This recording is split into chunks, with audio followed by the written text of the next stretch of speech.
Kecerdasan buatan atau AI kini bukan lagi barang baru. Pertanyaannya, seberapa siap kita menggunakannya dalam pengambilan keputusan, serta memaksimalkan manfaat inovasi dan ekonominya di berbagai sektor. The Big Idea Forum What's Next for AI menghadirkan diskusi lintas sektor dalam menghadapi tantangan AI kini.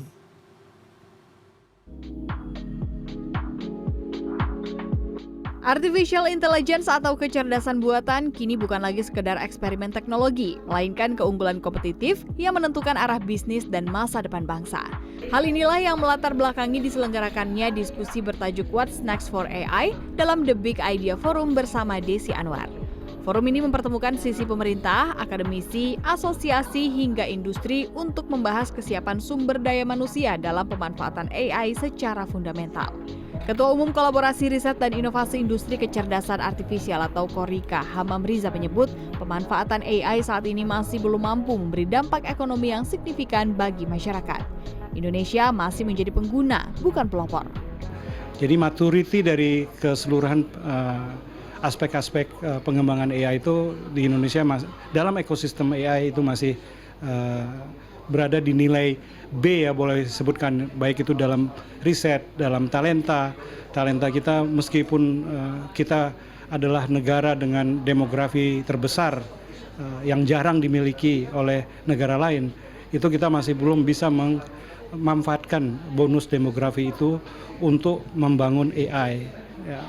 Komersialisasi ya itu masih sangat kurang, jauh lebih berkurang dibandingkan kesiapan kita di dalam talenta, kesiapan kita di dalam riset, kesiapan kita di dalam membangun infrastruktur.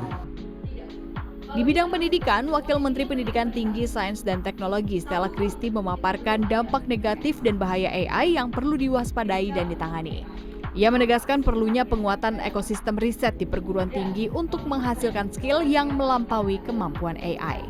AI itu karena pada saat ini saya melihat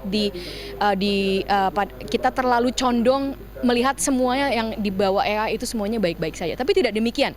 Di bidang pendidikan misalnya, kita lihat bukti-bukti empiri, saya sering membicarakannya bahwa mahasiswa yang sangat pintar pun menggunakan AI itu menurunkan kemampuan mereka. Penelitian itu bukan laboratorium, penelitian itu menanyakan pertanyaan dengan tepat dan mampu menjawab pertanyaan tersebut secara seksama. Kalau kita berhasil ini, kita akan mempunyai kemampuan untuk mengevaluasi AI, luaran dari AI. Diskusi juga membahas kesiapan regulasi dari sisi pemerintah. Kementerian Komunikasi dan Digital menyebut pemerintah sedang menyiapkan perpres berisi roadmap dan etika penggunaan AI.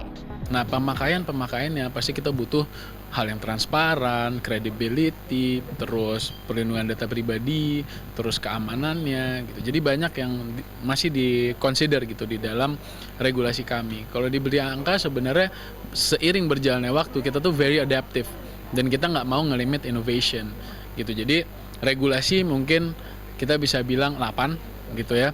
Namun untuk regulasi tersebut butuh didorong oleh talenta, itulah kenapa ada peta jalan Artificial Intelligence, roadmap ya. Kolaborasi lintas sektor menjadi kunci untuk pemanfaatan kecerdasan buatan yang lebih mengunggulkan fungsi manusia sebagai pelaku utama.